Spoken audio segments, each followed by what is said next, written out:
Being an archaeologist in the land of the Bible can sometimes be dangerous. On April the 3rd, 1939, John Iliffe, curator of the Palestine Archaeological Museum, was seriously wounded when he was shot just outside of his Jerusalem home. The message being sent by a local terrorist group was loud and clear: stay out, you're not wanted here. Just 3 years earlier, Professor Iliffe had made an important discovery that confirmed something found in the Bible. That discovery had a threatening message of its own, and one that makes a powerful connection between faith and fact.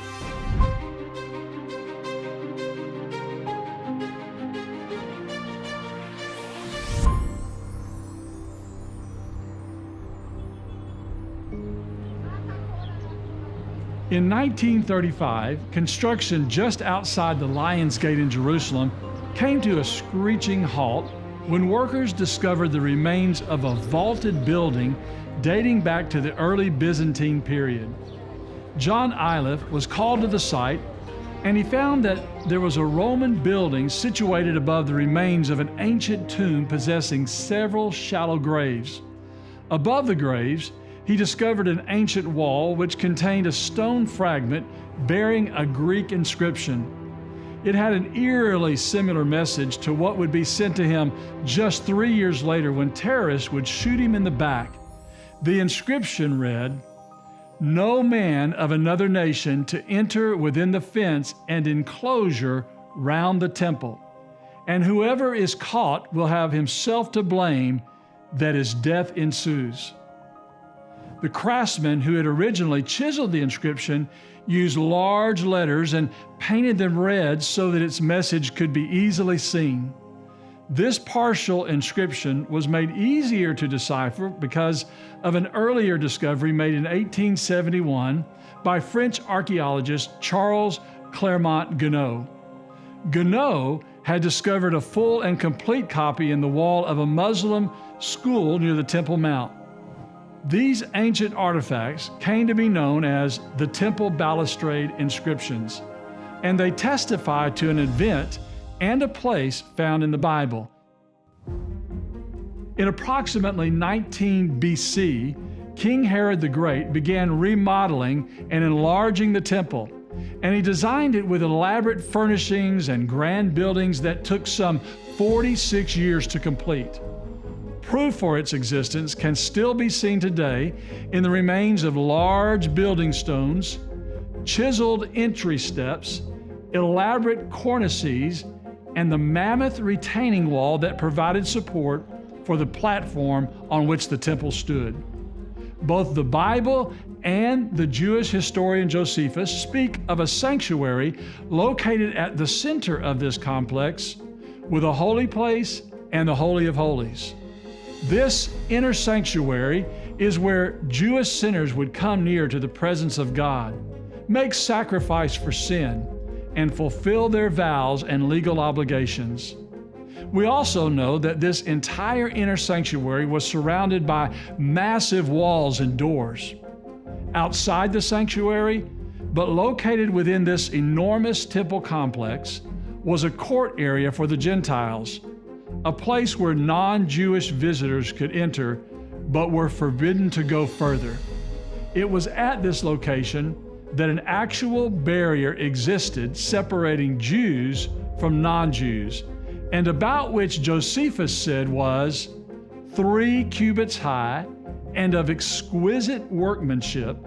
In this, at regular intervals, stood slabs giving warning, some in Greek, others in Latin characters, of the law of purification, to wit that no foreigner was permitted to enter the holy place. With the discovery of the balustrade inscriptions made by Iliffe and Ganneau, we now know that a barrier around the inner sanctuary of the temple, a wall of separation, actually existed. Both Josephus and the Bible are correct. In addition to Scripture being confirmed, we can also surmise that this wall was likely the point of focus in the accusations made against the Apostle Paul about dishonoring the tradition of the Jews. According to the book of Acts, when Paul came to Jerusalem to fulfill a personal vow at the temple, he had arrived with Christian Gentile converts. Later, he was accused of bringing those non-Jewish Christians into an area of the temple reserved only for Jews, presumably beyond the balustrade or wall of partition. A riot ensued, and Paul was arrested, tried, and eventually brought to Caesarea, then Rome, where he was to stand on trial over charges of being an insurrectionist and a violator of Jewish tradition. While under house arrest in Rome, he wrote a letter to the church at Ephesus discussing the nature of the church and the unity and peace to be practiced by all believers. He also made reference to Christ destroying a middle wall of partition that had divided Jew and Gentile. Today, no such barrier exists. It was finally destroyed by the Romans along with the entire temple in AD 70. It was out of those ruins that the balustrade inscriptions were discovered and reused as common building materials for Roman homes and buildings. The destruction of the temple and the removal of the temple balustrade stand as a testament to what Paul revealed about Jesus and his desire to remove any such barrier between Jew and Gentile.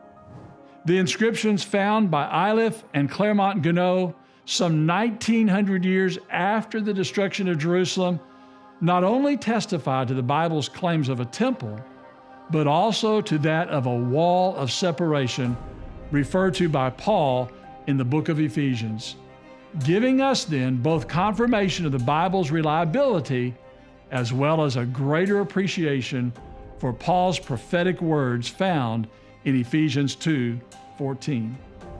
The debris and standing structures from the Herodian temple complex, along with the balustrade inscription, are important finds that help us today to make a connection between fact and faith right here in the land of the Bible.